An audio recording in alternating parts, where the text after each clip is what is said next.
amigos, possam os bons espíritos, com a permissão do Senhor, nos ampararem para termos uma noite produtiva nos nossos estudos. Em 1971, a editora inglesa Macmillan publicou em Londres o livro Voices in the Dark, que conta a autobiografia de Leslie Flint. Para as pessoas que não conhecem o autor da sua biografia, ele foi o maior médium da história da humanidade na mediunidade de voz direta.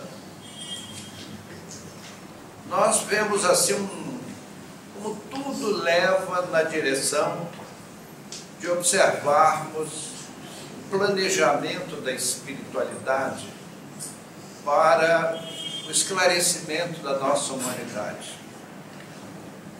Leslie Flint foi o maior médium do mundo em voz direta, como o Chico Xavier foi em psicografia. E a gente vê a trama feita pela espiritualidade maior com objetivos da educação da humanidade. Leslie Flint e Chico Xavier têm uma semelhança enorme.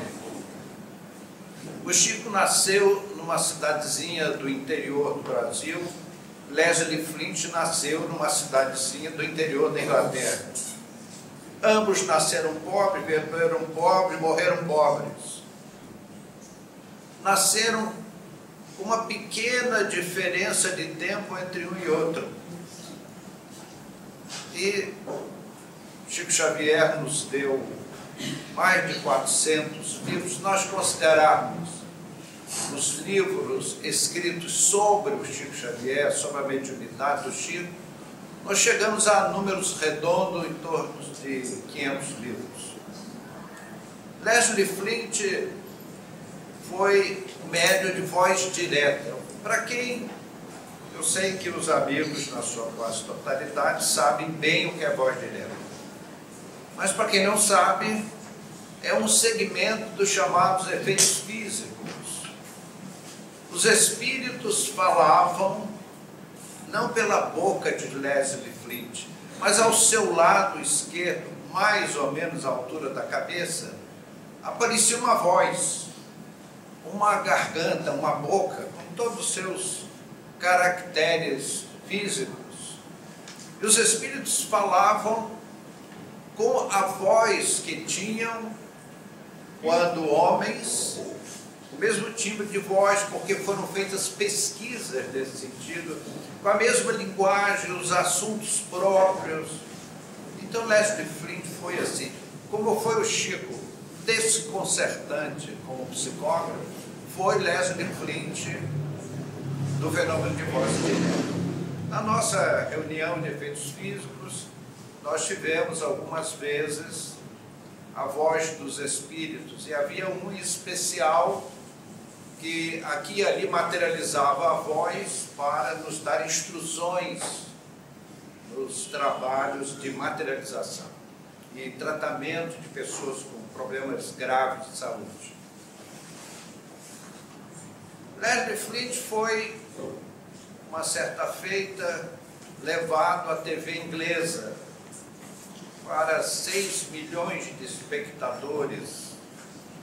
E eis que, nesse dia, materializa-se a voz do ex-ministro da Justiça da Inglaterra, homem próprio, culto, alma nobilíssima, um intelectual, um sábio, que vem das sombras da morte falar com a sua voz, com o seu tipo de voz, com a sua cultura.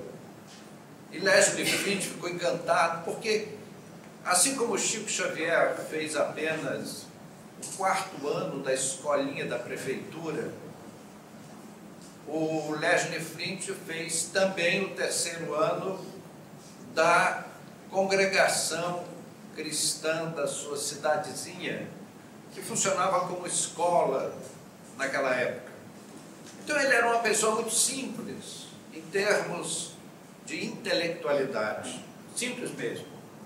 E é isso que ele ficou assim, encantado, maravilhado, vendo aquele intelectual, aquele homem sábio, muito culto, falar numa linguagem que ele jamais seria capaz de imitar. Aquele timbre de voz próprio, todas aquelas referências do direito na Inglaterra. E qual foi o tema desse ministro, pela mediunidade de Leslie Flint? Ele falou sobre a pena de morte e pediu às autoridades inglesas que retirassem do Código Penal da Inglaterra a pena de morte. E fez todo um arrazoado jurídico, com todo aquele domínio técnico dos princípios do direito, para convencer as autoridades a não mais aplicarem a pena de morte. E esse é o nosso tema de hoje. 99% dos espíritas são contrários à pena de morte. Mas ainda existem algumas pessoas que têm dúvidas. Mas o sujeito tirou a vida do outro, aliás, ver essas coisas na televisão já se tornou corriqueiro, né? O rapaz se esconde atrás de um portão, o bandido com um revólver põe a mão na grade assim, dá um tiro na cabeça do rapaz, sem mais nem menos, friamente.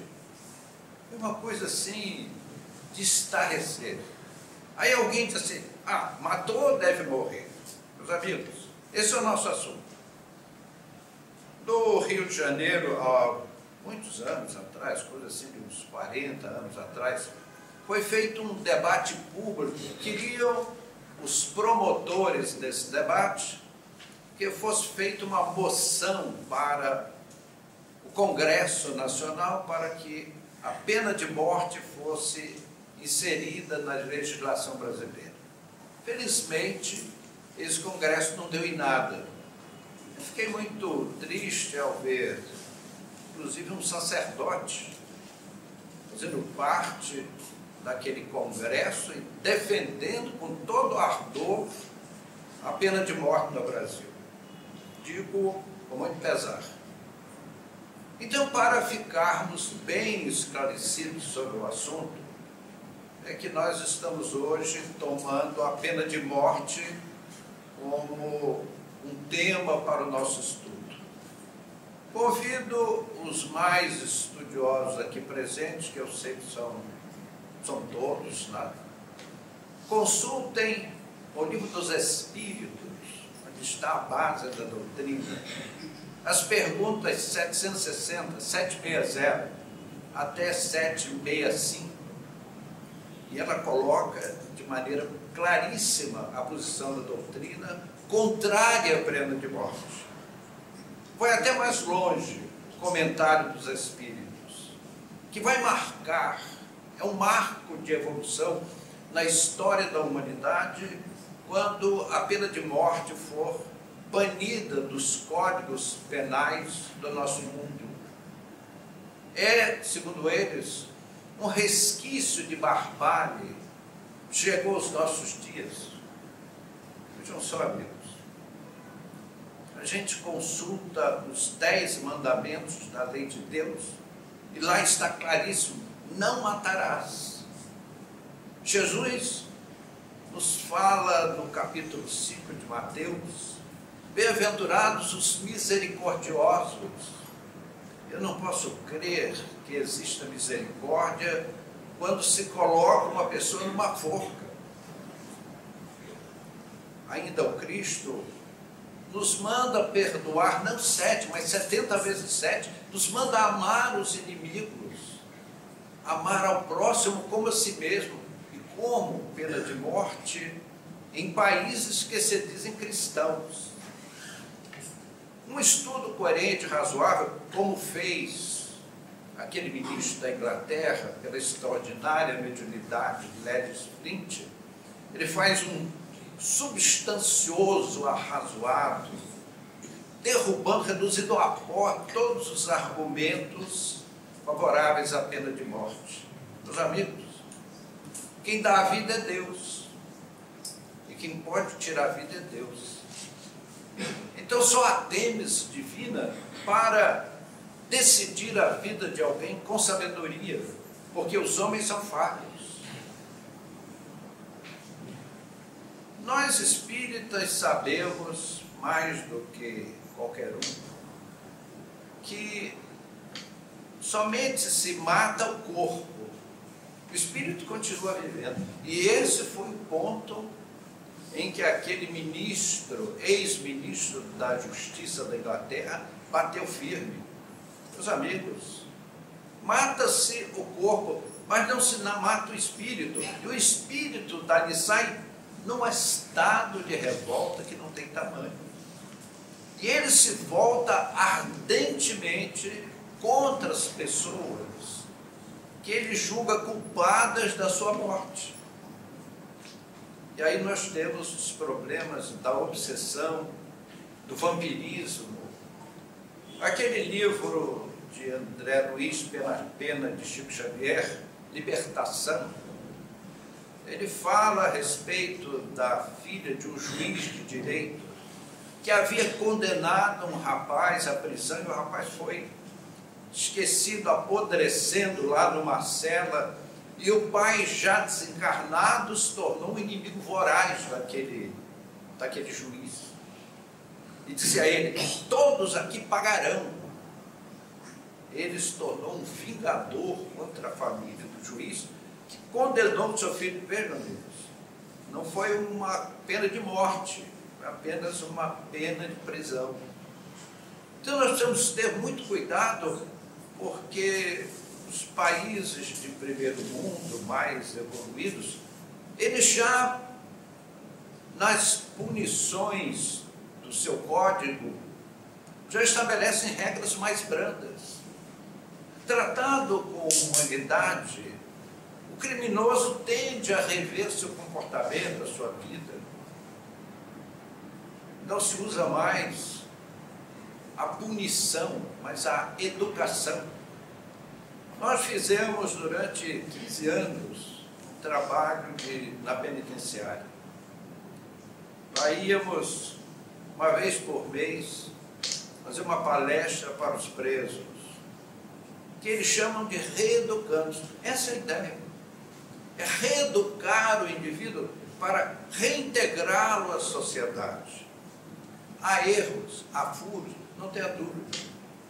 Há muitos que recebem uma liberdade provisória e desaparecem. São bonificados em visitar a família no Dia das Mães, no Dia dos Pais, no Natal, e não voltam mais. Mas esses são a exceção da regra. A regra é reeducar. Nós tivemos no direito dos Estados Unidos um fato que chamou a atenção do mundo desse aspecto.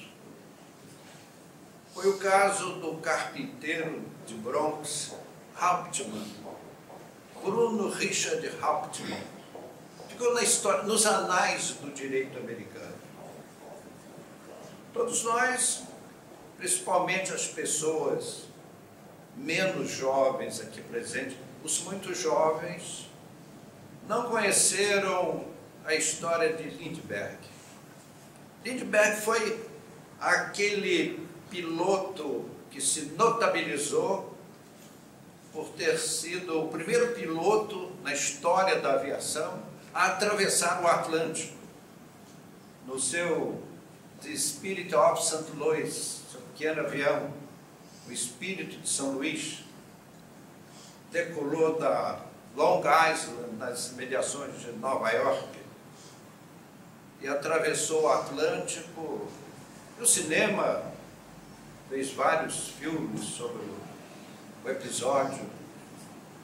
Ele conseguiu ir ao outro lado do Atlântico e voltar num feito assim excepcional.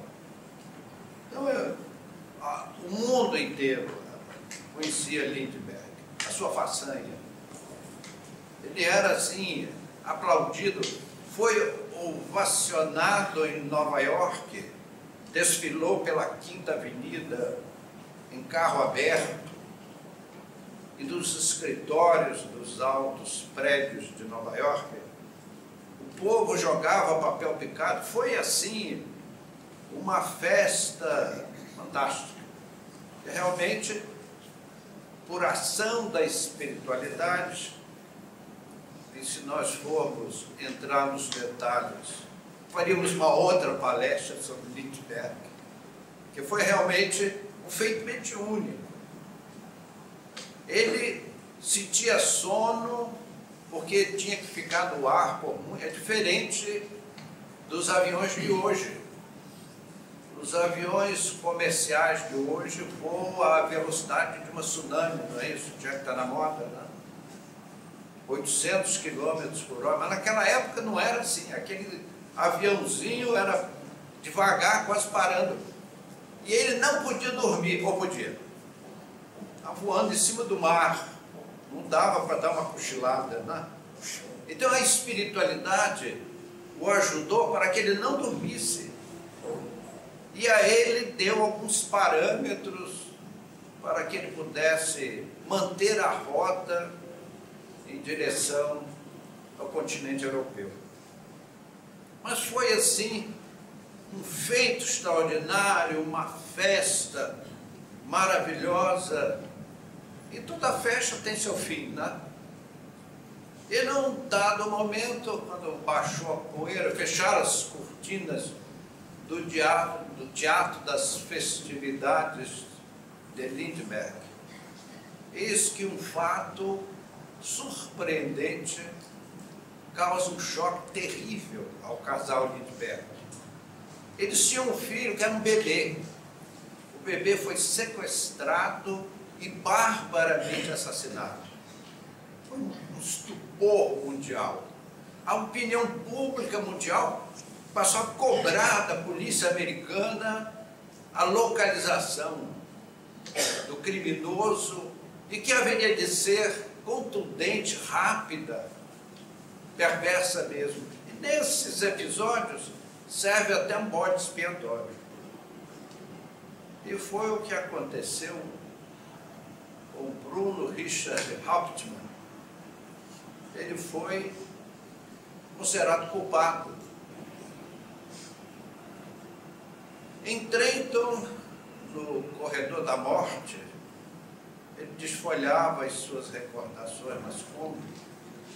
Eu sou inocente. Mas o júri de Mercer, o grande júri de Mercer, o considerou culpado.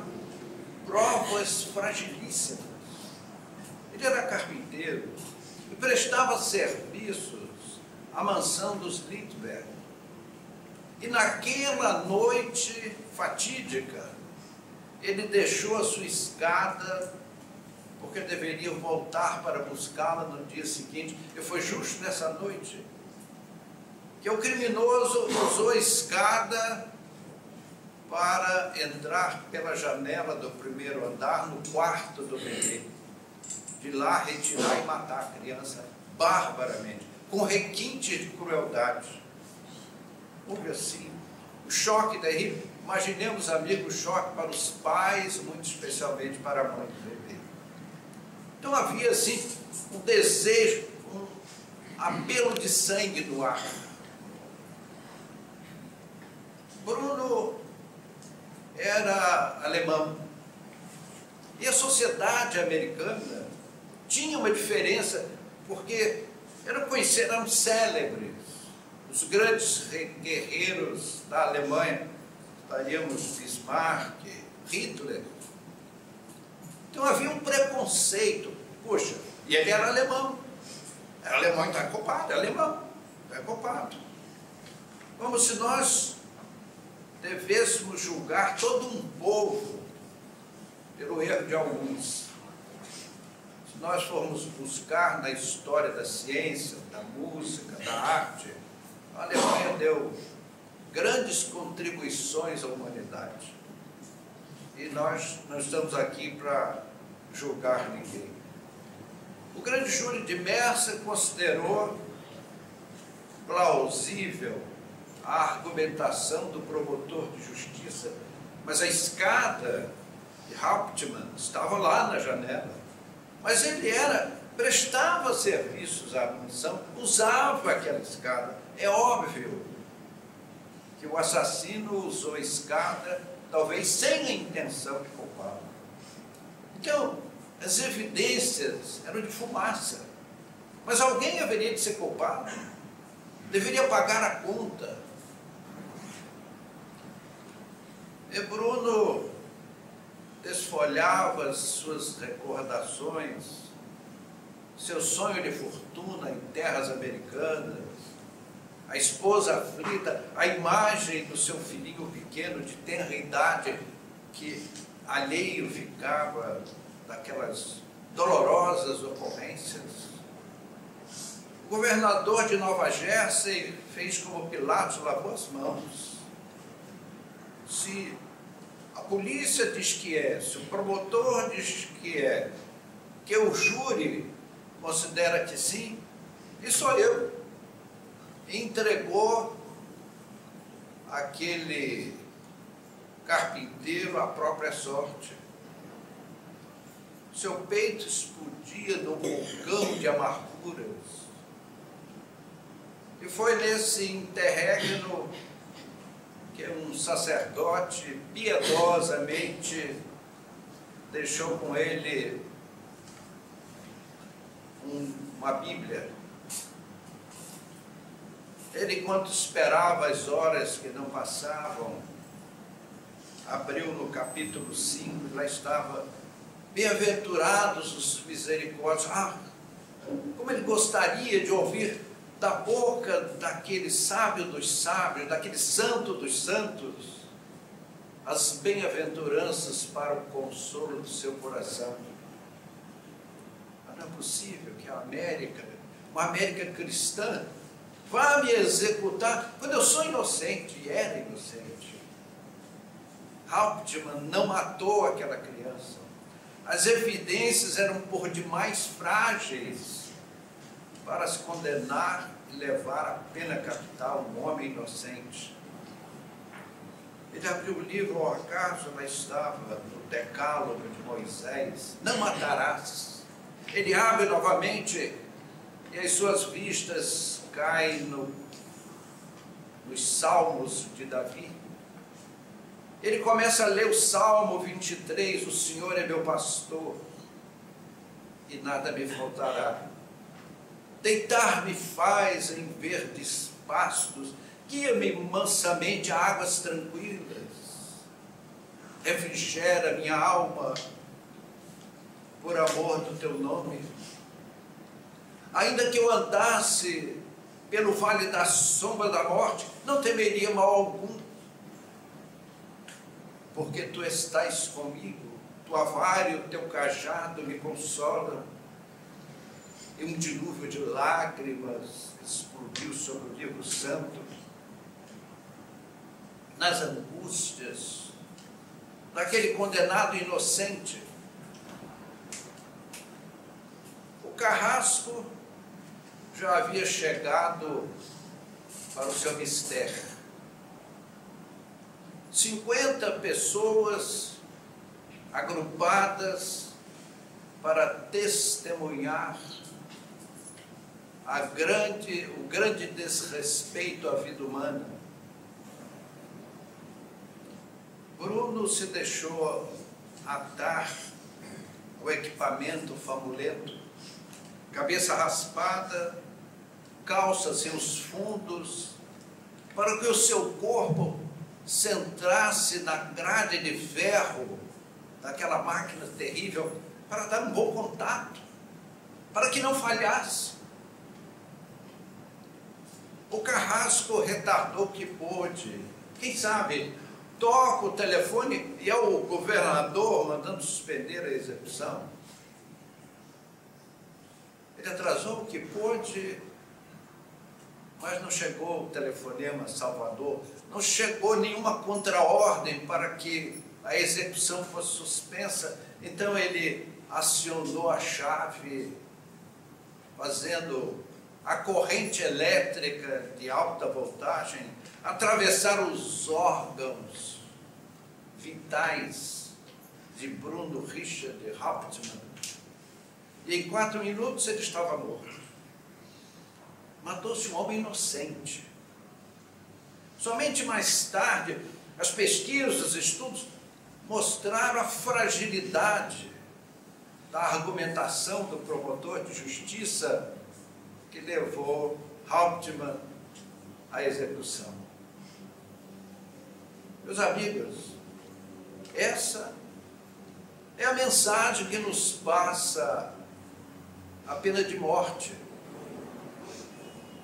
O direito no nosso mundo não é nem uma ciência, quanto mais uma ciência exata. Só Deus sabe a verdade. Os homens falham. Ou falharam. A pena de morte é o caminho sem volta nos erros judiciários. Impossível rever-se o processo daqueles que já viraram um punhado de cinza. E não há volta. É por isso, meus amigos, que a nossa doutrina espírita, baseada em Jesus, dos ensinamentos do Cristo, de todos os belos pensadores, dos filósofos, de todas as eras da humanidade, é contrária à pena de morte. É transformar o juiz de direito, o executor penal, no fascínio.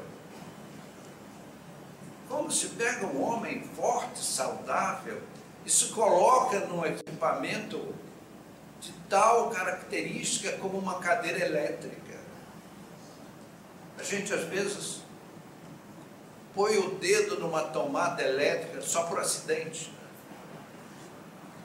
E sabemos o quanto é desagradável. Agora imaginem um capacete metálico preso por uma correia embaixo do queixo, apertado, cabeça raspada, porque o cabelo pode estar numa isolação elétrica. A calça sem os fundilhos, para que a pessoa sente diretamente na grade de ferro, para um bom contato. Meu Deus do céu! Então, como pode alguém defender a execução de um homem em plena saúde, em plena vitalidade, mesmo que ele seja réu confesso? Porque ninguém comete um crime bárbaro sem ser um insano. Nós já falamos aqui daquela atriz americana Sharon Tate, que foi atacada por um grupo de vândalos. Eram rapazes de classe média alta, mas que não tinham nenhuma educação espiritual, nenhuma sensibilidade, e eram drogados. Eles drogavam-se para praticar vandalismos.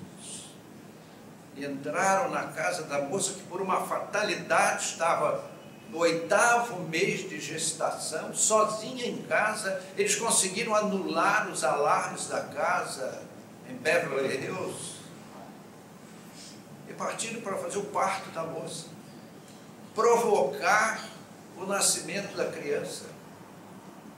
Ela acabou morta no mar de sangue. Mas aqueles rapazes eram dementes, drogados, nivelavam-se a demência. Agora, como um juiz de direito, do alto da sua cátedra, da sua sabedoria, vai condenar alguém à morte? As leis precisam ser revistas. Nós somos todos filhos de Deus. Se alguém comete um crime, precisa ser analisado. A sociedade tem o direito de segregar aqueles que perturbam a ordem pública para o bem da coletividade. Mas tirar a vida de alguém forte, saudável, cruamente, é realmente um ato dos mais dolorosos. E o que falo hoje, o disse aquele juiz, aquele ministro da justiça inglesa, desencarnado pela voz direta de Leslie Flint. Só que ele sabia falar com grande cultura jurídica, porque era um sábio na área. Então, meus amigos, nós espíritas somos fiéis às leis de Deus. Não matarás. E nós não queremos matar. Podemos matar por acidente, por um erro. Dirigimos automóveis e podemos cometer uma falha de trânsito até tirar a vida de uma pessoa. É um crime culposo, mas não doloso. Aqueles loucos que mataram Sharon Tate eram loucos, que foram segregados da vida social, com certeza, e deveriam mesmo. E cabe ao técnico, aos sábios da área da psicologia, da psiquiatria, educar com recursos técnicos esses loucos, para que eles fiquem afastados da humanidade e respeitem a vida. Então, meus amigos, queremos aqui nessa noite manifestar veementemente o nosso protesto contra a pena de morte. Recapitulando, sugiro aos amigos lerem as perguntas 760, 760 a 765 no Livro dos Espíritos, que deixa muito claro a posição da doutrina quanto à pena de morte. Realmente, pendurar uma pessoa numa forca e a guilhotina. Nós vimos na Revolução Francesa, até o senhor Guillon, que foi o idealizador da guilhotina, terminou executado. É a lei de causa e efeito. Quem semeia, colhe. Pagou na guilhotina o desenvolvimento daquele famulento equipamento que ceifou cabeças simples e cabeças coroadas. Meus amigos, que os nossos comentários sirvam as nossas reflexões sobre o assunto. Jesus nos abençoe. Muito obrigado.